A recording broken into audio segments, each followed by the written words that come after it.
Kita dah sampai pertama kali ke McDonald nasi dagang terpampang indah ni. Ada ke lagi nasi dagang, Pak Ik? Ada? Ha? Ada. Ada lagi nasi dagang McDonald ni? Rasa. McDonald punya nasi dagang sedap ke tak sedap? Sedap. Are you sure? Memang. Jom, I'm so hungry. McDonald mana? Mana?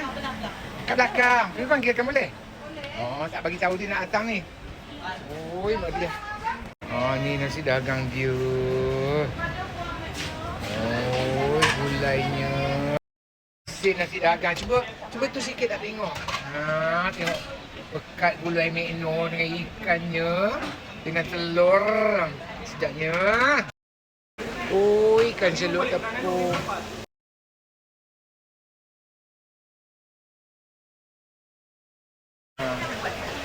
Kita ada semayang. Dia betul. Memang gitu. Kumpul leko.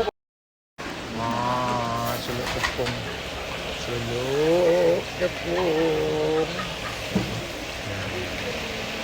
Daganglah. Ikan ni segar-segar. Ikan apa? Kembung Kembung. Tengok pisang goreng ni cantik. Satu. Aku nak makan segoreng. Sekeping je. Tak boleh lah. Boleh satu. Okey, dah. Dah. Bismillah. Ini baconnya ada. Baik chicken koci ada, ropa ada. Gono. Kuih muih. Ni apam. Apam ke apa ke? Aku. Ni peluk gaunnya. Macam makan pula dengan yang ni. Maria. Ada laksa tu dia. Ni peluk gaunnya. Berdentum pulutnya. Kan ambil nyonya. Ini ada ikan rebus goreng. Ikan kering pun ada. Macam mana nak dapat krokodil Emily? Buaya, krokodil Emily buaya. Buaya tapi mana cakap? Bagi cantik dulu. Bagi cantik dulu ya.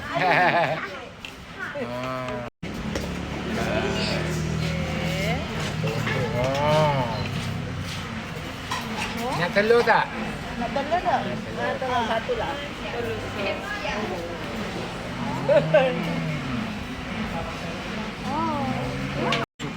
Siapa suka kepala ikan? Kepala ikan pun ada. Ni untuk nasi minyak. Nasi merah. Ni nasi kapik sambal. Sambal di sekunding ni tu.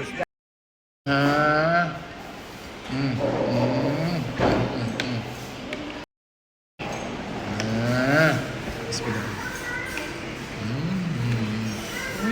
Kulitnya. Ni orang Perak datang makan nasi dagang. Orang bukan makan nasi dagang laut ni. Subhanallah. Utara kan tu. Utara kat Janam. Ni Pak Ik punya tak mau makan Terengganu, mau makan ni sup. Malaysia. Ini dia laksa pomelo Terengganu, ada belacan bakar, ada lada dengan ada garam. Kalau trio mari dah. Kita pakai laksa beras. Nak kita share ni nak gaul pula. Taknya semua kata sedap. Laksa kita orang tak ada makan hari tu. Tapi sedap. Satu ni je lah, tak ada cawangan lain lah. Memang sini je lah. Dia buat catering ni. Buat catering. Hantar ke mana-mana. Ni tak lagi ni. Ini sikit, ini banyak. Tak apalah. Nak makan macam-macam. Makan macam-macam.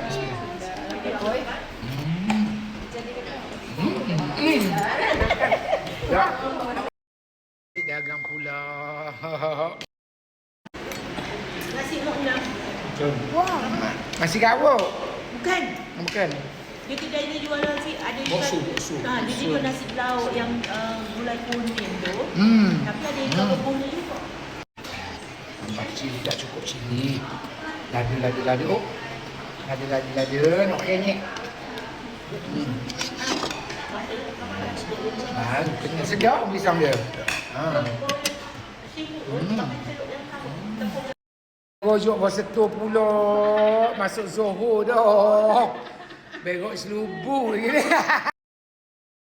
pula sekaya labu. Mari. Ni. Sekaya labu. Sekali lagi kak. Sekali lagi air hijau. Ya. Ni sekaya labu pula, mari. Tengok tu. Lembut, dia banyak telur. Ni dia. Orang kata sekaya. Bismillah. Tak benar. Tradisional, kalau tradisional ni dulu orang buat ni pakai telur itik. Tengok orang tak nak sebut telur itik kerana hanyir. Ada punya lah. Sila. Mari kepuk bulat. Mari kepuk goreng selalu. Ni orang kata kepuk goreng selalu. Ni suka. Pekat nah. Ni mana dia pakai tepung-tepung, tak ada campur tepung. Bismillah.